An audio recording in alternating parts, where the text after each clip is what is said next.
INS सूरत है, हमारा latest destroyer है।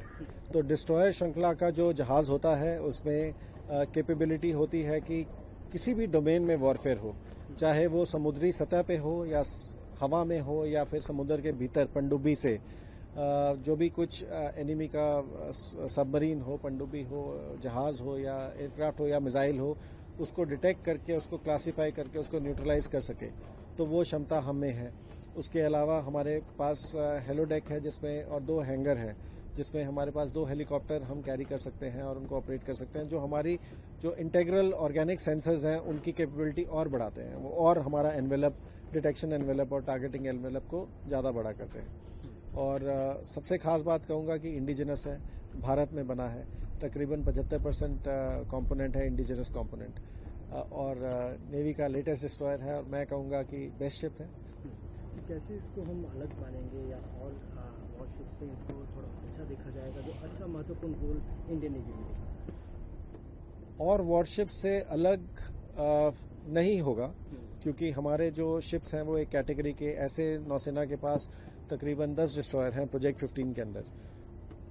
थोड़ा बहुत वेपन सेंसर्स में फर्क होगा, but her ship equally capable है और हर शिप अपना काम जो करना है उसके लिए एडिक्वेटली उसका मेंटेनेंस होता है और उसका क्रू की ट्रेनिंग होती है। तो बट ये है कि लेटेस्ट जहाज है और मैं इस जहाज का कमांडिंग ऑफिसर हूँ और मुझे लगता है कि बेस्ट जहाज है।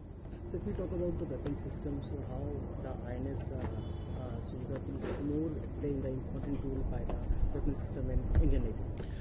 So हमारा जो वेपन सिस्टम्स हैं, वेपन और जो सेंसर सुइट है वो बहुत एडवांस्ड है, जो उसमें ऑटोमेशन ज़्यादा है और रेंजेस बहुत ज़्यादा हमें मिलती हैं, डिटेक्शन रेंजेस और टारगेटिंग रेंजेस भी। तो it is one of the most advance systems. It's a treat to sit and operate on that system. और जो हमारा क्रू है वो एडिक्वेटली ट्रेंड है, उनकी ऑप्टिमम ट्रेनिंग हुई है, and then we undertake lot of exercises. जब अपने स्किल को हम थोड़ा ठीक करते हैं और इन वेपन फायरिंग्स करते हैं रेगुलरली, ताकि